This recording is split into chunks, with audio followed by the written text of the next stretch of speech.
أعوذ بالله من الشيطان الرجيم.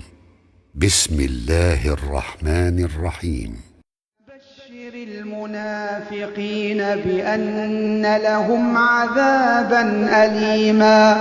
الذين يتخذون الكافرين أولياء من دون المؤمنين أيبتغون عندهم العزة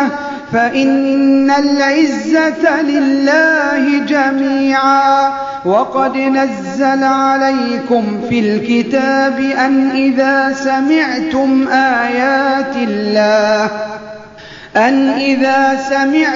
آيات الله يكفر بها ويستهزأ بها فلا تقعدوا معهم حتى يخوضوا في حديث غيره إنكم إذا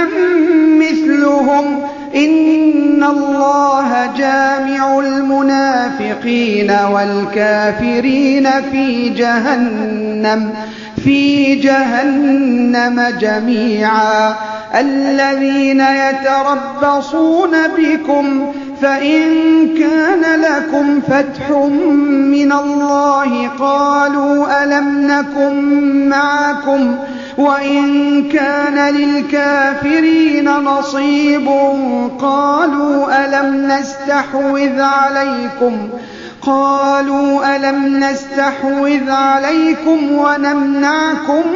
من المؤمنين فالله يحكم بينكم يوم القيامة ولن يجعل الله للكافرين على المؤمنين سبيلا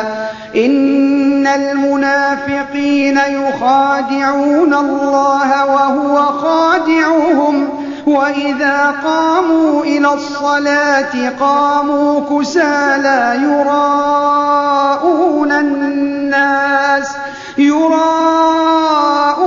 الناس ولا يذكرون الله إلا قليلا مذبذبين بين ذلك لا إله هؤلاء ولا إله هؤلاء ومن يضلل الله فلن تجد له سبيلا يا أيها الذين آمنوا لا تتخذوا الكافرين أولياء من دون المؤمنين أتريدون أن تجعلوا لله عليكم سلطانا مبينا إن المنافقين في الدرك الأسفل من النار ولن تجد لهم نصيرا إلا الذين تابوا وأصلحوا واعتصموا بالله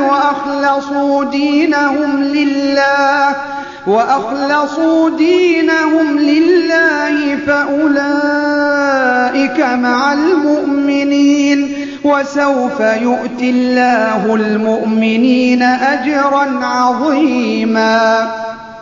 ما يفعل الله بعذابكم إن شكرتم وآمنتم